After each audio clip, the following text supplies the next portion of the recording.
Hey everybody, today we're talking about balancing half reactions. We're still inside 9.1 for our topic of oxidation and reduction. So here's a little bit of background on half reactions. They're pretty useful in balancing complex redox reactions, so we're looking at these things from a different point of view and transferring electrons for the most part. Each half represents an oxidation or reduction process, either losing electrons, remember oxidation is losing, or the GR is going to be gaining electrons as reduction. So here at pros, it's pretty helpful to know where the electrons are actually going in these processes, and we really understand how a reaction is actually working as far as an electron level goes. Cons, it's slightly more involved than a regular balancing exercise, so there's a little bit more to think about, and it requires comfort with aqueous solutions. A lot of these things are done in solution, and we're going to see that, especially when we get to 9.2, which we talk about cells, so electrochemical cells. So how does it actually work? So there's about 6 steps, and we're going to go through them step by step here in this tutorial. So the first step would be to assign oxidation state. So this is a classic redox reaction between a manganate ion and iron in solution, and I think we may even do this and create a cell, an electrochemical cell in the lab using these things. So we'll apply this to ourselves a little bit later on in the course. So I'll just add my aqueous there. Now the first thing that we have to do, and we've been practicing this in class, is to assign oxidation states. So I'm going to do that fairly quickly here because this should be old news for us, but I know that this right here, this oxygen overall accounts for -8 because there's 4 times -2, and I guess I'll use the same nomenclature that we've been using in class. So I have 4 atoms at a -2 charge for a total of -8. That means if this negative still exists here, I only have to get a total of -1. So this right here for this manganese is going to be a +7. This right here, we just use the charge of the iron itself, which is going to be 2+. And just a nitpicky little thing is to always remember that we write oxidation states as the number comes first, while we do write charges. The number comes, the number comes first for charges, and the sign comes first for oxidation states. It's a little weird, nitpicky exercise. So here for our iron, we're at a +3, and of course over here for manganese, we are +2. So if you'll notice, the manganese is going from a higher positive charge to a lower positive charge, meaning that MnO4 with a minus is going towards Mn2+. And this right here, we are going to be gaining electrons. So this is actually the GR part of the reaction, the reduction reaction. And so the second part here, the iron going to a different iron species, so we're going from iron 2+ all the way over to iron 3+, and because that's an increase in our charge, we're actually losing electrons, so this is our oxidizing half reaction.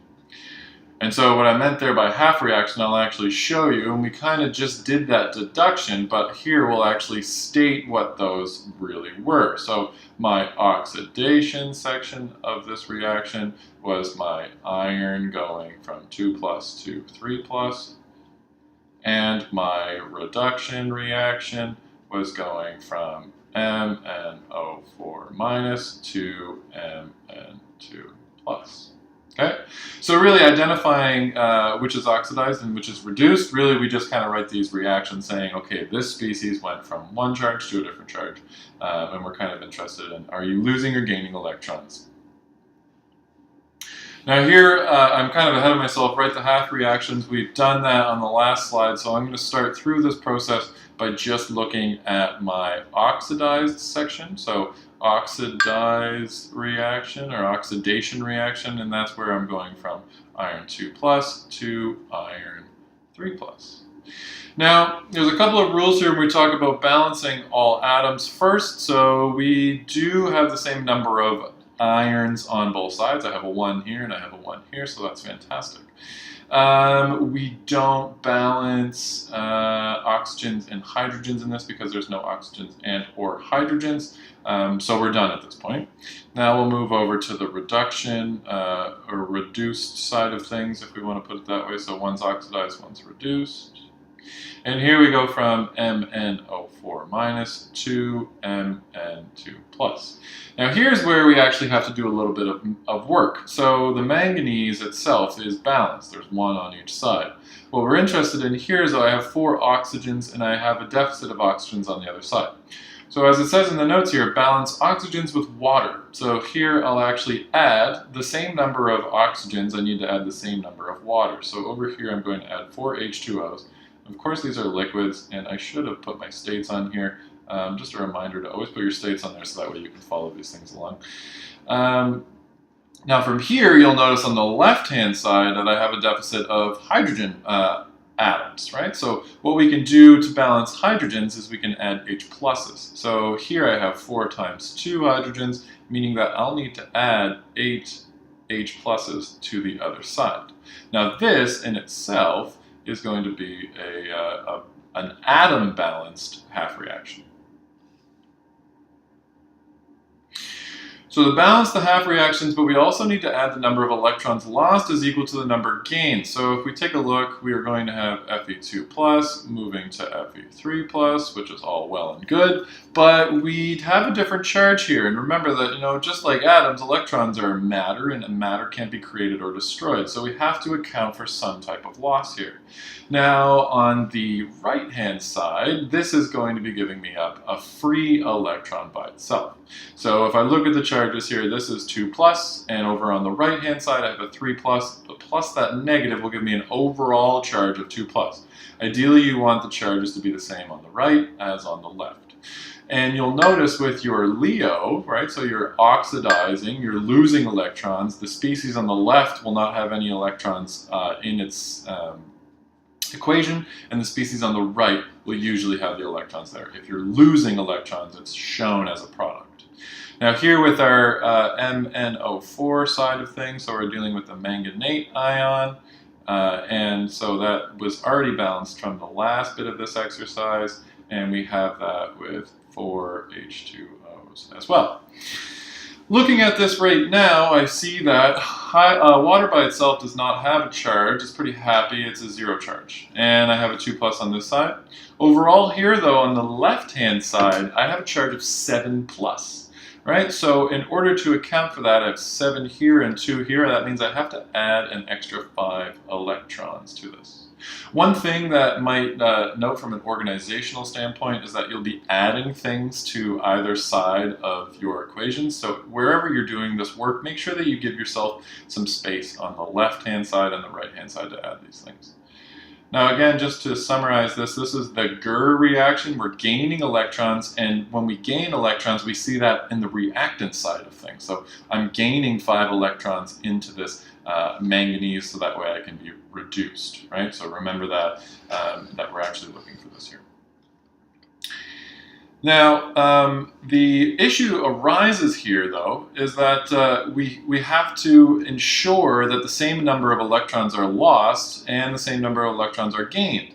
And we have to do a little bit of algebra here. So in this section of this whole equation, in order for us to get the same number of electrons, I have to multiply all of the constituents, all of the components of this half reaction by 5. So I'll multiply this iron by 5, I'll multiply that iron by 5, and this electron, that free electron by itself.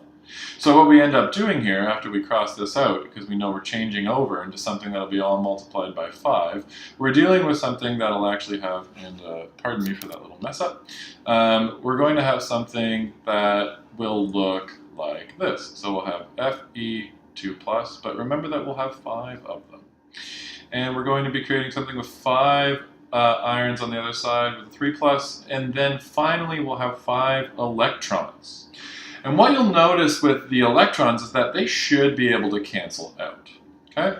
So they should be able to have the same number of electrons on the left-hand side, the reactant side, as the product side. And that's a really, really big issue that we need to consider. All right, so my window got a little big for me here, so if you just give me 1 sec, I'll resize it so you can see the whole part of the step. Now, add the 2 half reactions together in an overall redox reaction. So we're kind of putting things back together here. Now, if you'll recall from the last bit, my iron species, I had 5 iron 2 pluses, was creating 5 iron 3 plus, and I also had 5 electrons associated with that. As we did with our manganate side of things, we have 5 electrons on the left, we had 8 hydrogen ions, we had manganate by itself, and that was creating for us a manganese 2 plus, and I had to balance that with water on the other side. Perfect. So what we can do now is we can actually add the two of them together, and as we do so, we can cancel anything that is identical on the left and the right. So here the only thing that is completely identical on the left and the right for us are our electrons. Now you'll know you'd be doing these things right if the electrons cancel. If the electrons don't cancel, you should go back to step 4 and ensure that you're adding the right amount of them.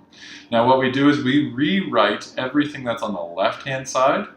So I'll have 5 iron 2 pluses plus 8 hydrogen ions plus manganate by itself, and that's going to give me everything that I see on the right. So here I'll have 5 iron 3 pluses, I'll have manganese by itself, and I'll have 4 waters overall. Alright, now what I'm going to do before we go to the next step, I'm going to take a copy of this just so that way I can add it over onto our next slide. And what we need to do now at this point for step 6, and this is our last step just to make sure we're doing everything right, is we need to check the charges in the atoms to make sure that everything is balanced. So here if you'll notice 2 plus, I have 8 pluses and I have a minus charge. So here I'll have 2 plus, and apologies for that, I actually don't have 2 plus. You must consider this coefficient, right? So here, this 5, right, exists, and it means that I have 5 irons. That means I have 5 2 plus charges. So this right here accounts for 10 plus. And this right here, I have 8 hydrogen ions. That means I have 8 pluses. And over here, that means I have 1 minus. For a total accumulative bit of electrons here on this side is going to be 17, and a charge of plus 17, right? Over here on the right-hand side, we have to make sure that things jive as well. So I have this 5 times 3, that's going to give me 15 pluses. And over here I'll have my 2 plus. And over here I have a charge of 0, right? Water has 0 in its own state. Now here if I add these both together, that means I'm going to have a charge of plus 17. That means that we did this one correct. And so finally what we need to make sure is that we have the same number of atoms. So here I have 5 irons, I have 5 irons on that side, I have 8 hydrogens here, I have 8 hydrogens tied up in water, I have a manganese, and I have 4 oxygens and 4 oxygens. So overall the last step is to make sure that everything's charged well, everything has the same charges, and everything has the same atoms on both sides. Here is a general list of steps that will help you with any types of these reactions, right? So again, assign oxidation states, say which is reduced and which is oxidized, write the half reactions, balance them, especially with the electrons, right? So this whole process is really, really important with electrons. Add the two of them together and check the total charges. And that's it, right? I know I say that's it as if it was an easy process, but over time you'll get way more comfortable with these things. If you take a look at this final sheet, and this is something that I'll post in the portal as well once we do this in class, this is a flow chart that might be available to you if you're a visual person, so you can see right separate half reactions here, and this came right out of our Zoom doll textbook that we use from time to time, showing how to balance things on other sides. This little bit right here is pretty interesting too, so I find this balancing order is really good. So balance your elements except for hydrogen and oxygen. Once you're done, do oxygen first, then do hydrogen, and then account for your charges. Overall, you'll finally end up that you'll have your elements and charges are balanced at the very end, and that's how you know you did it right. Finally, here are a list of exercises, so if you're not in class today and you didn't get these assignment questions, you can just kind of pause the video here as I scroll through gently. So this first one here is making sure you just identify the oxidizing agent, the reducing agents, and the substance being oxidized or reduced. So this is more of a theoretical type of question, or identification, I guess. And then so these ones here, balancing using these that are occurring in acidic solution. So the examples that I did today are the ones that are shown using acidic solution. There are some questions that you might have to encounter using basic solutions, but in terms of IB, that is not required. I might add that in for you guys just to make sure you know how to do them in basic solutions for when you enter your first year of chemistry in university. Thanks for watching, and if you have any questions, send us an email. Thanks a lot, guys.